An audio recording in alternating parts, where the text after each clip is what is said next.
Баршаңызға қайырлы күн, мені арнама қош келдіңіздер.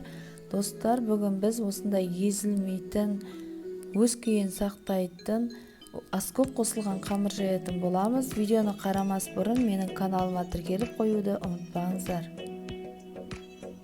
Ең бірінші аскөгімізді осылайша кішкене етіп майдалап турап алатын боламыз.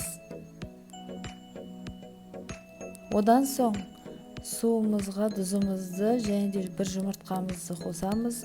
Сұйық майды қосып, аскөкті барлығын жақсылап араластыратын боламыз.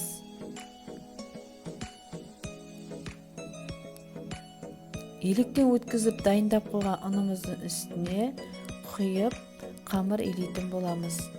Достар, менің каналымда өте қарапайым рецепттер бар, сондықтан да менің каналымды жібермей қарап қойыңыздар, және де каналыма тіркеліп пікір жазыңыздар. Мен сіздерді күтемін. Қоңыраушаны міндетті түрде басыңыздар. Қамырымызды илеп болғаннан кейін 20 минутқа тындырып қоямыз да, одан соң қайтадан осылайша тағы бір басамыз. Мінекей барлығы дайын болды. Тынып, енді оны бөліктерге бөліп жая бастаймыз.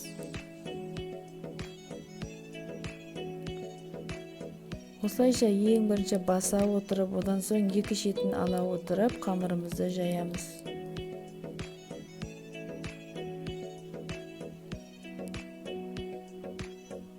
Аскөк қосылған қамыр, ол қамырға өте ерекше дәм береді.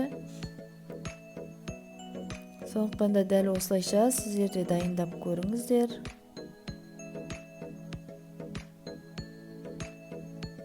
Достар, менің каналыма тіркеліп қоюды ұмытпаңыздар. Қазақша контенттің дамуына өз үлесіңізді қосыңыз.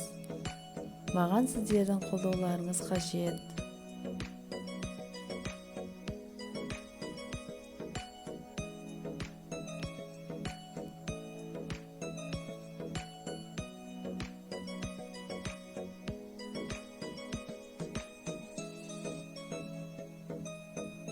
Мінекей достар, біз қамырымызды жайып болып қалдық. Мінекей қалай умаждасаң да, қалай қозғасаң да біздің қамырымыз жыртылмай өз күйін сақтап тұр.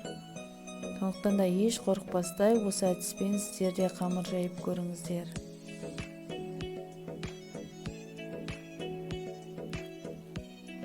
Енді мен қамырды яғни осылайша 3 бөлікке бөлетін болам. Бір жайманы сіздерге жайып көрсеткен болатынмын.